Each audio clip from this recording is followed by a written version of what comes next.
अस्सलाम वालेकुम स्टूडेंट्स, उम्मीद करता हूँ तमाम स्टूडेंट्स खैरियत से होंगे। तो आप लोग जानते हैं हमने सेकेंड ईयर कंप्यूटर का चैप्टर नंबर 8 यानी सी लैंग्वेज का पहला चैप्टर स्टार्ट किया हुआ था। तो उसमें आज हम बड़ा इंपॉर्टेंट टॉपिक पढ़ने जा रहे हैं, टाइप्स ऑफ एरर। ठीक है, इसमें से काफ़ी ज़्यादा आपको एमसीक्यूज भी बनेंगे, वो भी बताऊँगा किस तरह से बनेंगे। काफ़ी ज़्यादा शॉर्ट क्वेश्चन के लिहाज से भी ये इंपॉर्टेंट है। ठीक है, कंसेप्चुअल आपने कंसेप्ट समझने की कोशिश करनी है। ठीक है, उसके अलावा एक पूरा लॉन्ग भी है। सेकेंड ईयर की बुक का जो आपके पास चैप्टर नंबर 8 है, गेटिंग स्टार्ट विद सी, उसमें आज हम पढ़ने जा रहे हैं टाइप्स ऑफ एरर। तो देखें, सबसे पहले 3 टाइप्स है आपके पास एरर की: syntax error, logical error and run time error. अब उसमें सबसे पहले तो हम देखते हैं कि आपके पास एरर होता क्या है। ठीक है, तो सबसे पहले आपके पास जो शॉर्ट में या एमसीक्यूज में जो कॉन्सेप्ट पूछा जा सकता है वो तो ये होगा कि एरर क्या है और एरर की टाइप्स क्या है। तो देखिए, सबसे पहले बात करते हैं, इसे हम बोलते हैं बग या एरर। ठीक है, अब बग की डेफिनेशन क्या होगी? Any error in the program. एक प्रोग्राम के अंदर किसी भी किस्म का एरर आ जाएगा तो उसे हम क्या बोलेंगे? बग या एरर। ठीक है, अब वो जो एरर होते हैं उसकी टाइप्स आ गई हैं: सिंटैक्स, रन टाइम एरर और लॉजिकल एरर। उसको बारी बारी पढ़ते हैं। उससे पहले देखते हैं कि एरर को जो रिमूव करने का प्रोसेस होता है उसको क्या बोलते हैं। तो इम्पोर्टेंट डेफिनेशन है डीबगिंग, तो finding and removing of an error. जब आप प्रोग्रामिंग लैंग्वेज के अंदर किसी भी एरर को कोडिंग के अंदर उसे फाइंड करें, रिमूव करें, उस प्रोसेस को क्या बोलते हैं? डीबगिंग। ठीक है, तो finding and removing of an error आपके पास क्या कहलाएगा? डीबगिंग। अब आते हैं टाइप्स ऑफ एरर की तरफ। तो 2 डेफिनेशंस होगी। बग यानी एरर क्या है? Any error in the program. उसके बाद या any type of mistake in the program is called bug या error. Debugging, finding and removing of an error, ठीक है, इज कॉल्ड डीबगिंग। तो उसके बाद अब आगे आ जाएगा आपके पास types of error: syntax error, logical error, run time error. तो इसको आप ध्यान से सुनने, इसके अंदर से भी कंसेप्ट बनते हैं। सबसे पहले सिंटैक्स एरर की तरफ आते हैं। ठीक है, जब हम बात करेंगे सिंटैक्स एरर की तो उससे पहले हमें लफ्ज़ पता होना चाहिए कि सिंटैक्स का मतलब क्या है। ठीक है, तो सिंटैक्स की अलग से डेफिनेशन हम पूछ सकते हैं: rules for writing a program in programming language. अब देखें, आप प्रोग्रामिंग कर रहे हैं, आगे जाके ठीक है काफ़ी ज़्यादा इसके टॉपिक्स पढ़ने हैं, पिछले भी टॉपिक्स आप लाजमी लेक्चर सुने। अब आप प्रोग्रामिंग के अंदर कोई भी चीज़ लिखते हैं, ठीक है, जब आप कोडिंग कर रहे हैं, rules for writing a program. ठीक है, एक प्रोग्राम को जब आप लिख रहे हैं उसको जिस रूल्स के तहत लिखा जाएगा ना, उसे हम क्या बोलते हैं? सिंटैक्स। यानी सिंपल एक ग्रामेटिकल रूल होता है जिसके तहत हम कोई प्रोग्राम लिखे, उसे क्या बोलते हैं? सिंटैक्स। एक प्रोग्राम को लिखा जाने का जो रूल होगा, जिस रूल्स के तहत, जिस रूल्स को फॉलो करके हम प्रोग्राम लिखेंगे, उन्हें हम क्या कहेंगे? सिंटैक्स। अब सिंटैक्स एरर कब आएगा? ऐसा एरर जो कि रूल्स को फॉलो ना किया जाए, यानी कि कुछ रूल्स हैं जिनको फॉलो करना लाजमी है। ठीक है, नेक्स्ट चैप्टर्स में आप देखेंगे कि सिंटैक्स बहुत ज़्यादा इंपॉर्टेंट है। अगर सिंटैक्स में थोड़ी सी भी मिस्टेक होगी, आपका पूरा प्रोग्राम क्या हो जाएगा? गलत हो जाएगा। तो अब सिंटैक्स के रूल्स हैं जिसके तहत प्रोग्राम लिखा जाएगा। अब उस प्रोग्राम के लिखने के रूल में अगर आपने मिस्टेक कर दी थोड़ी सी भी, वो आगे जाके आपको कंसेप्ट क्लियर हो जाएगा।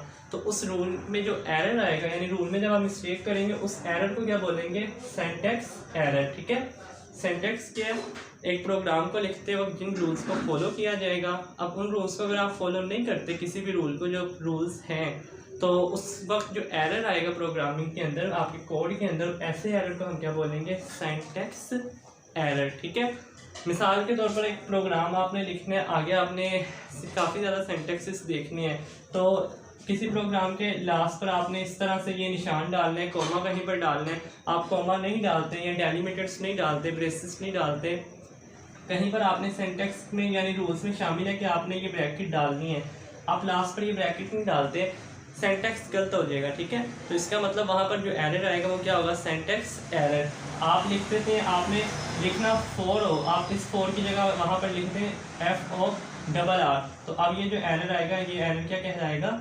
Syntax error. ठीक है, अब नेक्स्ट आते हैं लॉजिकल एरर। तो लॉजिकल एरर, इस हवाले से एक सवाल बहुत ज़्यादा दफ़ा एमसीक्यूज़ में शॉर्ट में आता है कि सबसे मुश्किल एरर, 3 टाइप्स है ना एरर की, इन तीनों में सबसे मुश्किल एरर कौन सा फाइंड आउट करना? तो आंसर है उसका लॉजिकल एरर। यानी मोस्ट डिफ़िकल्ट एरर कौन सा इन तीनों में प्रोग्रामिंग लैंग्वेज के अंदर फाइंड आउट करना। तो जब आप बात करेंगे एरर को फाइंड आउट करने की, तो लॉजिकल एरर सबसे मुश्किल एरर है जिसको हम फाइंड आउट इतनी आसानी से नहीं कर सकते। अब लॉजिकल एरर आता क्यों है? सिंटैक्स एरर आपको समझ लग गई कि इस वजह से आएगा कि जब आप रूल को फॉलो नहीं करोगे और किसी रूल में कोई छोटी सी भी मिस्टेक करोगे तो आपके सामने एक एरर स्क्रीन पर शो होगा, उसे हम बोलेंगे सिंटैक्स एरर। और ये आपको स्क्रीन के अंदर जो कंपाइलर होता है वो आपको शो करवा देगा कि आपने इस जगह पर मिस्टेक की है, तो आपको पता चल जाता है एरर है। अब लॉजिकल एरर आता है पुअर लॉजिक ऑफ प्रोग्रामर की वजह से। पुअर लॉजिक ऑफ प्रोग्रामर, एक प्रोग्रामर की, यानी कि अगर मैं प्रोग्राम बना रहा हूँ, मैं कोई सॉफ्टवेयर बना रहा हूँ, तो मेरी पुअर लॉजिक की वजह से ये एरर आ सकता है। अब ये फाइंड आउट करना मुश्किल क्यों है ये आपने ज़रा समझना है, ठीक है। अब देखिए लॉजिकल एरर आपके पास क्यों आता है, पुअर लॉजिक ऑफ प्रोग्रामर, एक प्रोग्रामर की पुअर लॉजिक की वजह से ये एरर अकर करता है। फर्ज करें आपने कंडीशन यूज़ करनी थी a स्मॉलर देन 5, यानी a छोटा है 5 से, लेकिन आप इसकी जगह कंडीशन आपने सवाल से इसे सुना नहीं होता और आप कंडीशन यूज़ कर देते हैं a ग्रेटर देन 5, ठीक है। आपने a स्मॉलर देन 5 यूज़ करना था लेकिन a ग्रेटर देन 5 यूज़ कर दिया, तो ये एरर क्या कहलाएगा आपके पास, लॉजिकल एरर। अच्छा, इसे फाइंड आउट करना मुश्किल क्यों है, वो इस वजह से मुश्किल है, या एक और मिसाल आपको देता हूँ कि आपके पास कोई सॉफ्टवेयर बनाने के लिए आता है बंदा, ठीक है। वो आपको कहता है कि मुझे एक कैलकुलेटर सादा चाहिए जिसमें वो प्लस माइनस मल्टीप्लाई डिवाइड कर सकें, तो मैं एक शॉपकीपर, मुझे उसके लिए कैलकुलेटर चाहिए, मुझे वो बना दो। आप उसका सवाल सही से नहीं समझते और आप प्रोग्रामिंग के अंदर मिस्टेक इस तरह से कर देते हैं, जब आप उससे कोडिंग दे रहे हो तो आप प्लस की जगह माइनस कंडीशन देते हैं कि जब वो 2 नंबर प्लस कर रहा हो तो वो उसको मतलब 5 + 5 आंसर क्या आना चाहिए, 10 आना चाहिए, लेकिन ये तो 5 + 5, ये पीछे आप कोडिंग में उसे समझाएंगे प्रोग्रामिंग करते हुए सॉफ्टवेयर को, तब भी वो आंसर 10 देगा। लेकिन आप गलती से प्लस की जगह ऑपरेशन माइनस का डाल देते हैं, ठीक है, साइन प्लस के रहने देते हैं, लेकिन उसको कोडिंग के अंदर इस तरह से कोडिंग कर देते हैं कि जब भी वो 5 + 5 करे आपको आंसर वो कैलकुलेटर क्या दिखाए, 0, ठीक है। अब ये जो एरर होगा ये तलाश करना मुश्किल इस वजह से है क्योंकि आपने सिंटैक्स के अंदर यानी रूल के अंदर कोई मिस्टेक नहीं की, रूल के अंदर मिस्टेक नहीं की तो आपको सिस्टम ये एरर शो नहीं करवाएगा।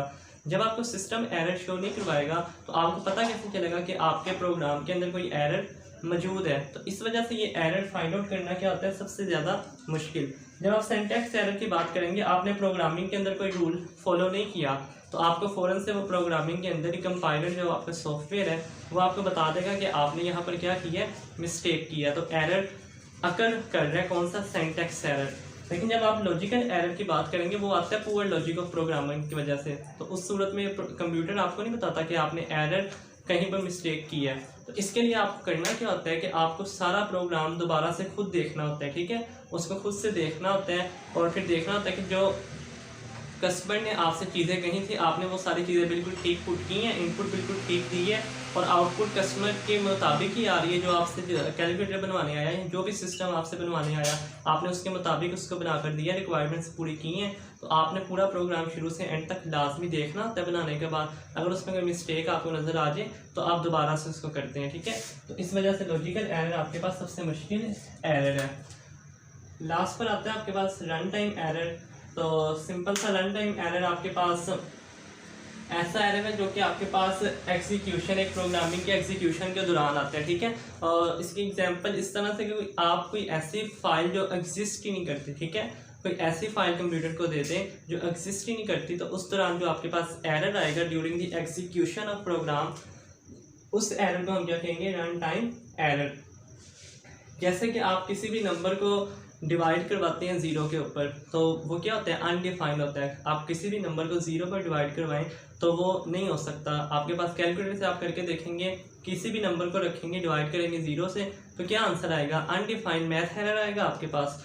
तो ऐसी सूरत हाल में ऐसी चीज़ जिस तरह कोई भी नंबर आप 0 पर डिवाइड करवाना चाहें तो वो नहीं हो सकता। सेम इसी तरह ऐसी फाइल जो एग्जिस्ट ही नहीं करती कंप्यूटर के अंदर, तो आप उस फाइल को उस देना चाहो, ऐड करवाना चाहो, तो उस दौरान जो आपके पास एरर आएगा एग्जीक्यूशन के दौरान, उसे हम क्या बोलेंगे, रन टाइम एरर।